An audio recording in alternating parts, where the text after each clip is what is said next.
everyone, and welcome to another podcast episode of Ambitious Dads. I am your host, Jeff Hittner. Once again, I have another wonderful ambitious dad to introduce you all to. His name is Rens van de Broek. And Rens and I got to know each other through work about 2.5 years ago.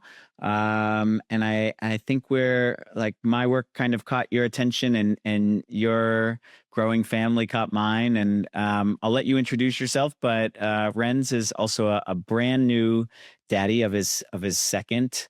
And yeah, let me just turn it over for you to say hello. Thank you, Jeff. It's great to be here. Thank you for having me on your podcast. So my name is Rens. I am, as you said, a father of two. I have a 3-year-old son called Cosimo and a tiny 2-week-old called Noemi, daughter. And originally from the Netherlands. I live in San Francisco, or close to San Francisco in the US now. And I work as a leadership advisor for a small firm called GH Smart. I've been there for about a year, advising CEOs and boards and other senior leaders on their most pressing leadership issues. And before joining GH Smart, I was at McKinsey for way too long, which is when I met you, Jeff. That is correct. So, Rens, you have a pretty, people would call it maybe high stress or very high responsibility job, both before when we first met, and I'm sure in this boutique firm.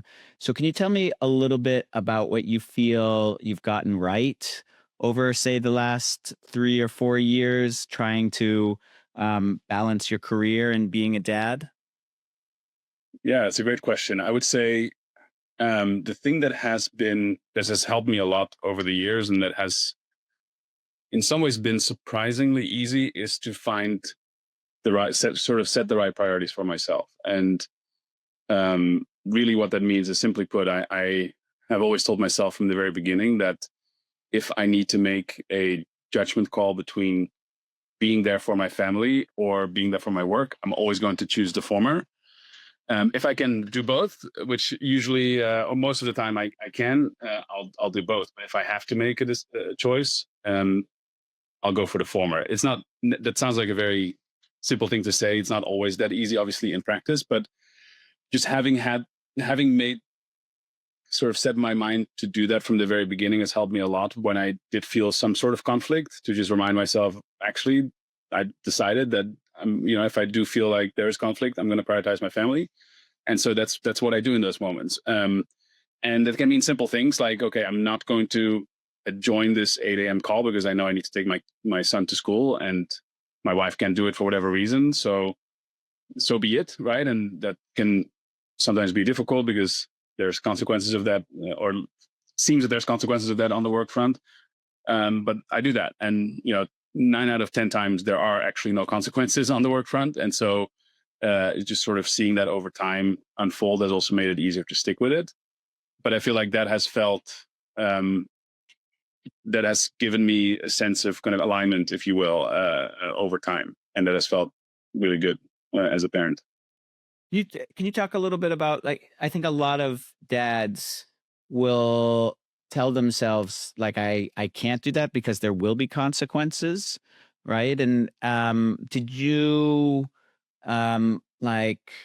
prepare everyone on your teams for this? Do they know that this is how your value system works? How have you made it that it's relatively consequence free to lead with your values around where the priorities lie?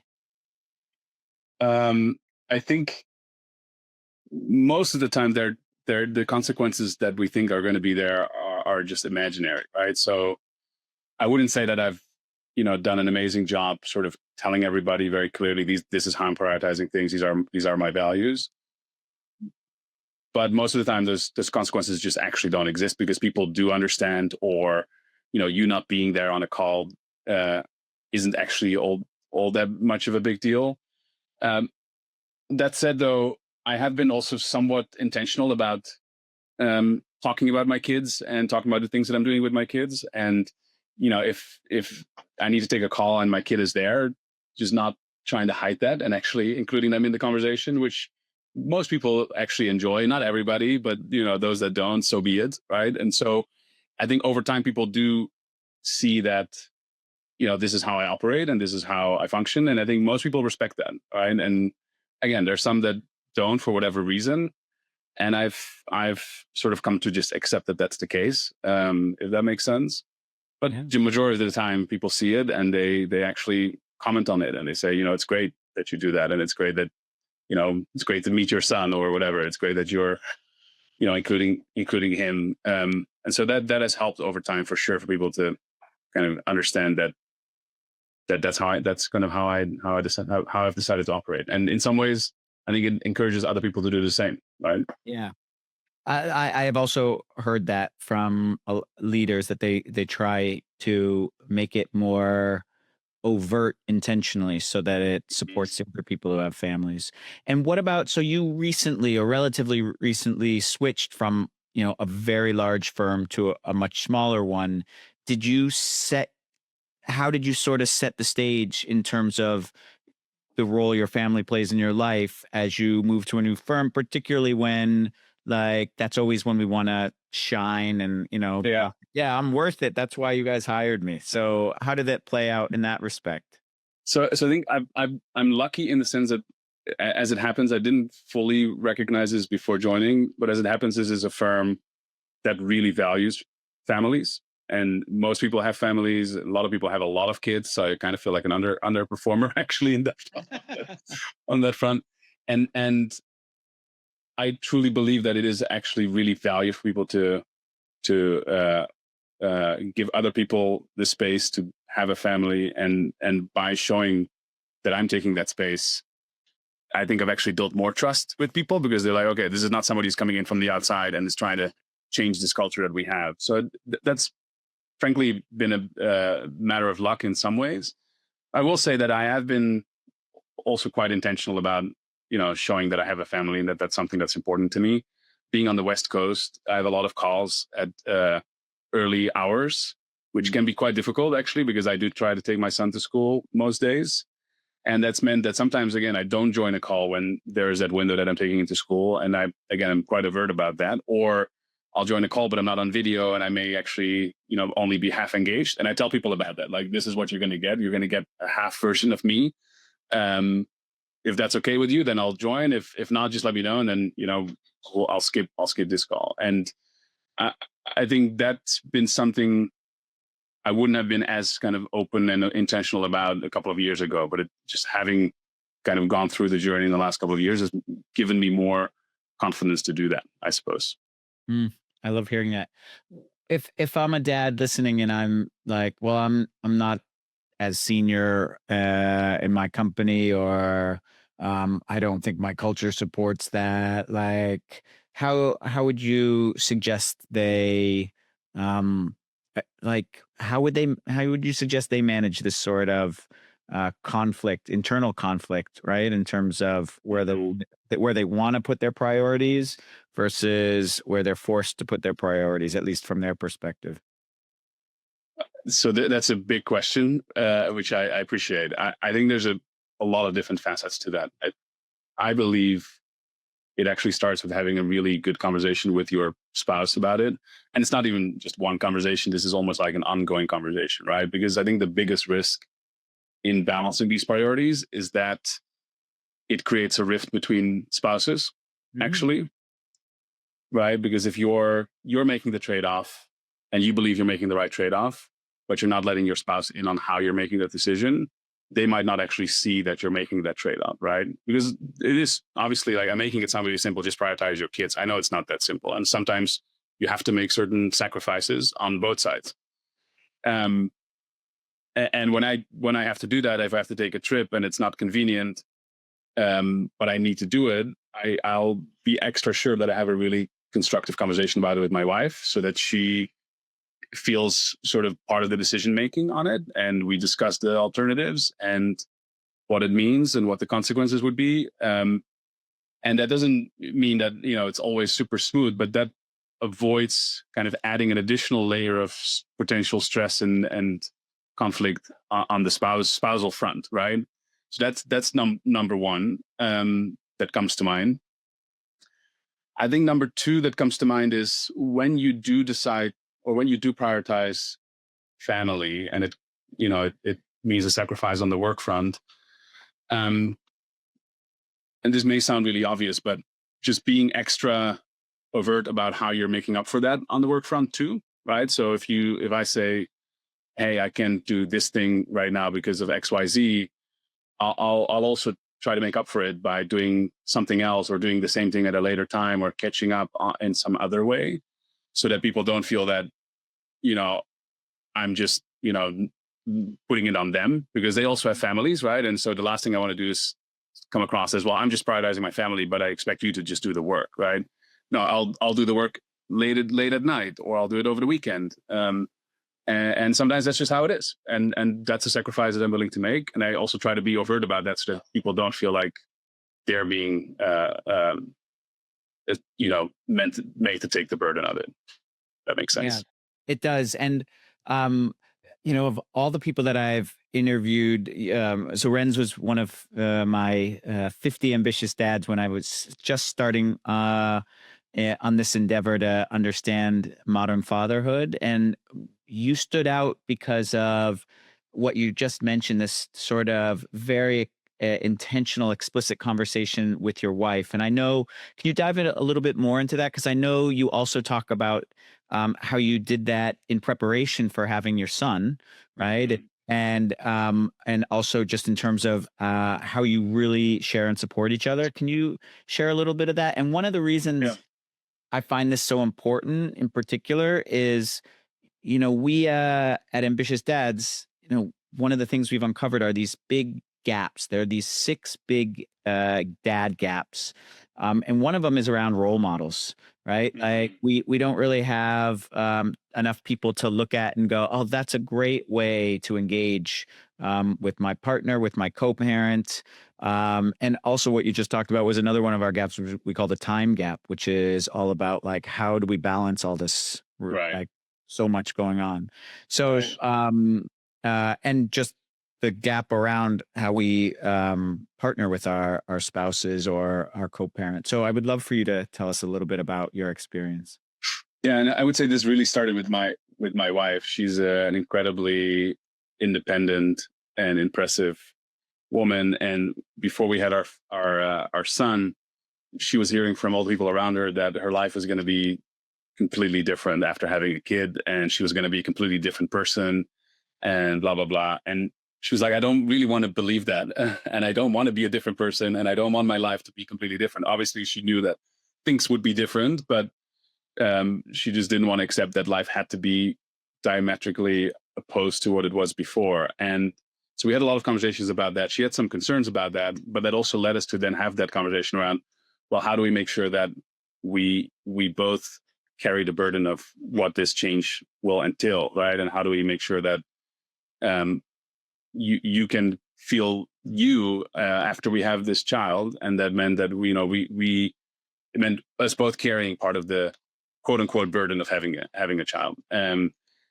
the meantime, I was hearing from a lot of my colleagues that the first, depending on who you ask, the first 6 months to 12 years are just the mom's domain. And I also didn't want to believe that. I was like, well, that seems like BS. I feel like there's a lot you can do. Sure, I can breastfeed, but I can cook and I can clean and I can do other things around the house or whatever it is needed to make sure that my wife feels supported and that she has some space to be a normal human, right? And so that's something we were really intentional about. We didn't always get it right.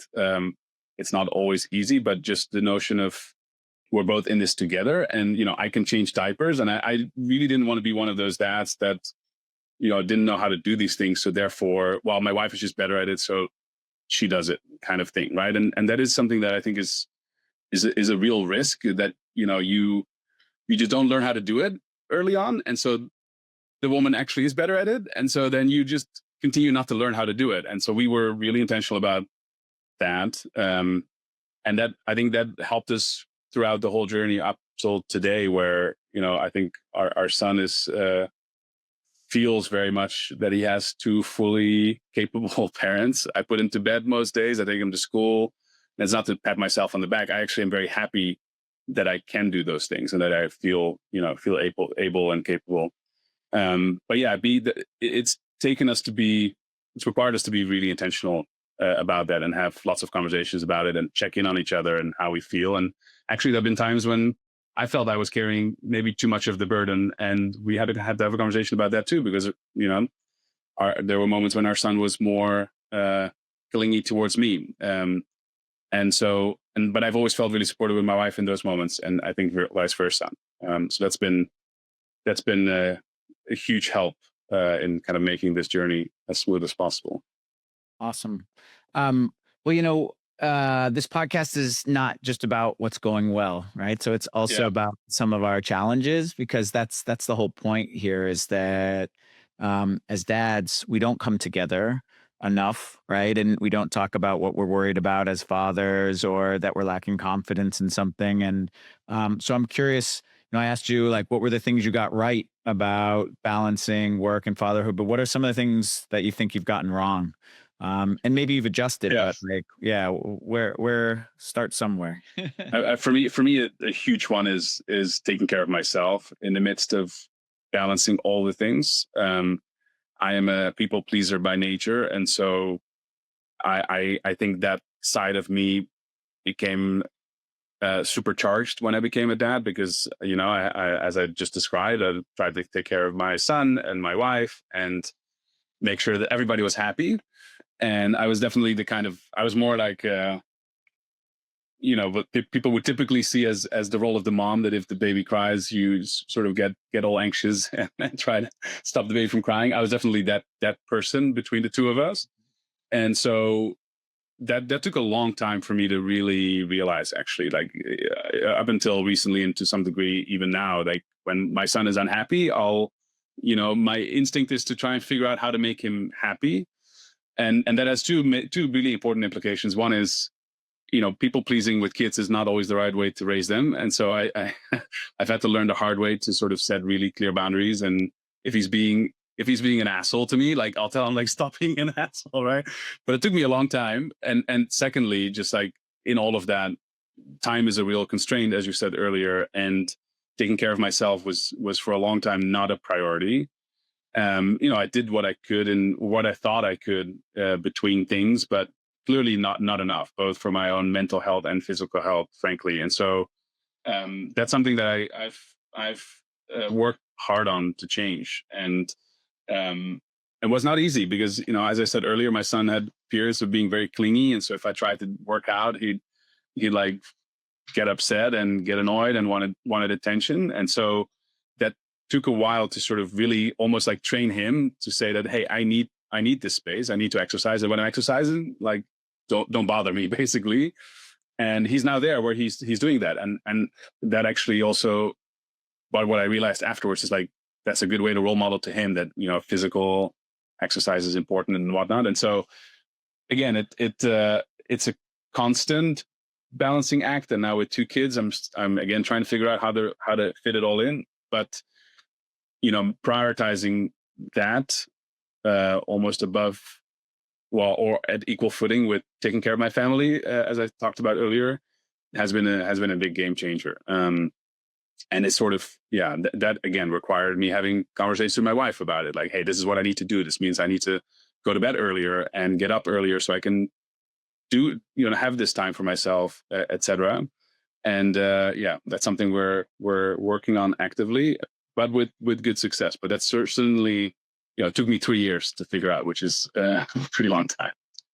Well, and when you say like 3 years to figure out, in particular, if, to kind of summarize it as like figuring out how to put good boundaries there with your son, where did the learning come from? Was it just like trial and error? Did you talk to a bunch of friends? Because I'm kind of curious, because this is another big gap, right? Is like guys aren't talking to one another enough. Yeah. And so I'm curious where you learned to figure it out. I think it was both a gradual process, and there was a moment that sort of really accelerated it. I think the gradual process was one where I didn't have enough time for myself, and that was sort of eating away at me, and sometimes made me annoyed when I had to step in, and my wife was feeling that because she's very intuitive. And so we had conversations about that, and things would get a little bit better. But I never, for a long time, didn't get to this point where I was like, okay, it's my responsibility to prioritize this. And that means, making a sacrifice on the front of, telling my son to, not bother me for a little bit, for example, right? And that moment really came when I spoke to a coach who is also happens to be a kung fu master, who has now been my kung fu master, and he's been a really good help to sort of help me be realistic about it. Like, if I want to do this, then I need to create the time for it. It's not going to just happen on its own, right? It's not going to happen between things when I happen not to have anything to do, because I always have stuff to do, and there's always more to do on the fatherhood front. And so I need to create the space for this. And yeah, just taking ownership of that has been a really big shift for me.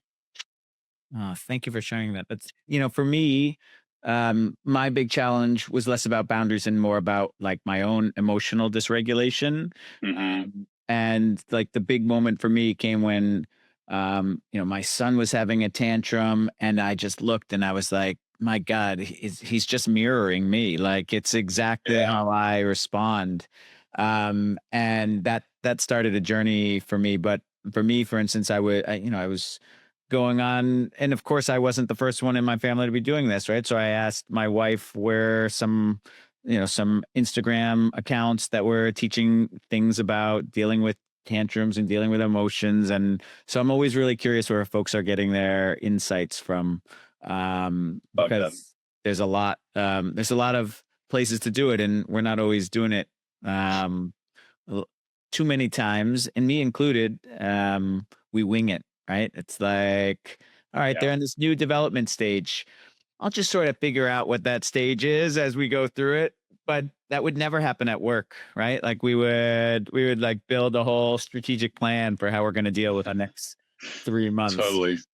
Um, yeah. So tell me what's keeping you up as a dad right now, especially with a newborn and a 3-year-old? Like, what is your, if not your biggest concern, something you're like worried about coming around the corner? Um, Great question. I think emotional regulation is a really important um, like skill that I don't want to say I worry about it actively, but I think about it a lot. And your story made me smile because I had a somewhat similar experience with my son, where he's very intuitive as well, and he can feel when I get upset about things, even if it's not directed at him. And so he'll very quickly come and say, Papa, what's going on? Like, why are you angry? And like, geez, how did you pick up on that, right? But it's made me actually a lot more attuned to my own feelings, because I know that he's going to pick up on it. And the funniest version of that was that he learned at school to take a deep breath when he gets upset, which he's very much still learning. So that goes to my concern. But at some point he came to me and say, Papa, just take a deep breath, calm your body. Like, oh my God, and my 3-year-old is telling me to calm my body. That's definitely a wake up call. So I have a similar source of wisdom, I suppose, as you do. But going back to the concern, yeah, I think emotional regulation is such an important skill. And yeah, whenever there's a period with more tantrumy behavior, I worry about that more. Uh, um, I don't know kind of if I have a specific insight around that, but it's certainly something that's on my mind. And kind of more further out into the future, I do think a lot about technology, and in particular social media and AI, and what that means for our kids and the world that they grow up in. And that gives me a lot of worry when I allow myself to be worried about it. Most of the time I try not to think about it. But in some ways, I don't think there's too much that we can do to plan for it, or that I can do to plan for it right now, because we don't know what the world will be like in 9 years or so when he will be a teenager. But yeah, I definitely feel for parents that have had to navigate that, just learning about what all these things are while your kids are learning faster than you are, and trying to protect them from it is definitely a daunting a daunting task that's ahead of us. Oh yes. Do you have you experienced anything since you just had a baby with your oldest, with your son getting a little, he wants attention that he's no longer getting at the same level? Is there any of that going on yet? It seems to be okay so far, and I think we're in some ways lucky that he's used to spending time with me, and so he doesn't feel that his mom has just been rudely taken away from him as much. And my wife is doing a great job, still trying to be as present as possible for him. But it's not weird for him to be taken to school by me, right? So that helps. There's definitely some tantrumy behavior the last couple of days. I don't know if that has anything to do with the baby or just being a 3-year-old. But for the most part, he's been really great. We did spend a lot of time with him, kind of talking about the fact that he was going to become a brother, what that meant, and he has lots of friends who've had little brothers and sisters. So I think he was well prepared, and he's a very gentle kid in general. So far, it seems that we're lucky, but maybe too early to tell. Um, that's awesome. Yeah, I don't know. I think it probably changes day to day or Right. um so I would love to explore a little bit more on your co-parenting because it seems really great. But there must also be some struggles too. One of the things that my research kind of turned up was that in America in particular, it's close to 70% of couples are coming from different cultural or religious backgrounds, and so sometimes there can be misaligned expectations around like how you want to do different things with the kids, how you want to raise them in certain ways, maybe experiences you had growing up that were important to you because of your culture, or ones that you hated and want to be sure that they're not incorporated into your parenthood. A funny one from mine as an example: I was not fed healthy food growing up, like the worst of American food, in fact. And it was so important to me to like teach my kids about wonderful, healthy food, which is a lot easier to do here in Valencia, as you would imagine. But my Yeah. wife, on the other hand, she was raised by hippy dippy parents who wouldn't give her sugar. And so her idea of like being a wonderful mom included like giving them all sorts of treats, Yeah. right? And so there was like there was history for why we both needed the opposite, and we didn't know that, and we had to only discover it through a lot of friction. um and so you said like your wife is literally from another country. So where have you run into that, and like how have you managed it?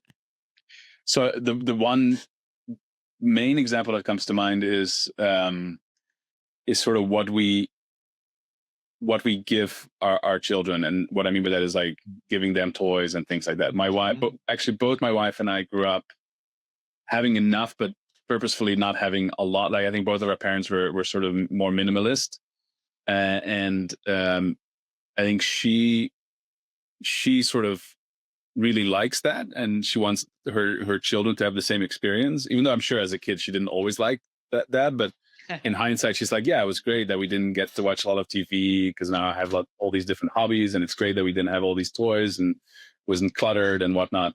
Um, and for me, it's sort of it's a little bit, it's not quite the opposite because I can see a lot of benefit in that, but I'm more tempted to be like, well, I can afford to buy this thing, and he wants it, and I would have wanted this if I was in his position. I didn't have it, so I'm like more like, oh well, let me just buy all these things, and I think that sort of that's how it was for a while, and I would just buy all the things, and my wife was slowly getting more and more anxious about it, and then we had to have a bit of an intervention to be like, okay, this is not work. It wasn't working for her. It was not quite working for me either, to be honest. And so that's an ongoing challenge. Like I'm still more tempted to be like, wow, he's now at an age where he can play board games, sort of like simple board games. So let me buy like 6 board games so that we have a variety of things we can do, and so that he doesn't get bored. And my wife is like, well, why don't we just buy one? And I'm like, oh, why would we only buy one? You know what I mean? That's an ongoing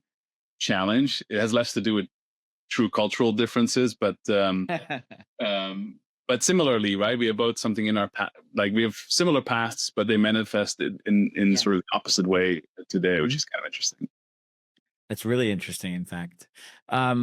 Well, so tell me, we always love to have our guest talk about the messy side of fatherhood as well. And by messy, I mean like a poop story or a pee story. And so I'm curious, what is, especially since you have a newborn and a 3-year-old, what's kind of the poopiest, peeest story that you have for us? Yeah, I would say my favorite one is when we just started potty training our son about a year ago, or maybe a little bit more. Things were going really well at first, and so I was like, okay, great. Like we did the whole thing of staying home for I think a day or a day and a half, and he was doing his thing pretty well. So I was like, okay, great. Well, I'll take him to the museum, which is something I like to do with him. We go to like a children's museum, and so I did that. I think the day after, and I brought like 4 extra sets of pants, and he ran through all of them within like the first 45 minutes of us being there. I was like, okay, this is a disaster. So, but then the best part was that at some point I took him to the bathroom. He was like, okay, it was clearly need to go to the bathroom. I took him to the bathroom and he peed, and we I just put back on his clothes, and then he pooped in his pants. So, and I didn't have any of the stuff that I need. Like the bag was somewhere else in the museum, so I had to walk with this child like basically covered in poop in my hands to find my bag and find the wipes and the change of clothes and all of that. And it just I remember feeling like, okay, everyone must be thinking, what is this like idiot dad who doesn't know what the hell he's doing? What is he doing with this kid in the museum? Anyways, yeah, I won't I love it. I mean, forget that story. no, if I had a dollar for every time I had to throw away my son's underwear because I was like, I have no wipes left, and yeah, we need to not have those underwear on anymore. At one point, my wife was like, Why are we out of underwear?" I mean, when we go on vacations, in particular, that Yeah, became a yeah, little sounds bit, familiar. yeah, a little bit of a challenge. Um, Anything else you want to share, good or bad, about what it's been like? You're back in what we call the tunnel. I don't know if that's an expression I learned here in Europe, but they say when you have children under 3, you're in the Yeah, tunnel, right? And you don't emerge from the tunnel until afterwards. Like, yeah. yeah. No, that's a scary thing to have to come to terms with. I feel like I just came out of the tunnel very recently, and it's been so great to live life outside of the tunnel, and I put myself back in it. So yeah, no, it's all good. I think knowing that there is an end to the tunnel makes it easier the second time around. And yeah, having the joy of having the older kid just be such a gentle and loving brother makes the experience quite different. So I guess maybe that's my closing thought is everybody told me that the second time around would be easier, and I tried to keep that in mind when we had the first, to be like, well, the second time is easier, so let me just apply that mindset to the first time around. But it doesn't work that way. Like the first time is just hard, and there's no way around it. And but the second time is actually easier. I'm not constantly worried that she will stop breathing all of a sudden, and all those things. So I think the tunnel feels less dark this time around. I'll put it that way. I really appreciate that little example too. It's those irrational fears that Right. hold us hostage a lot more with our first, right? I Exactly. I totally hear that. And well, you'll have a whole new set of challenges when they start to interact with each other the way my boys do. So I bet.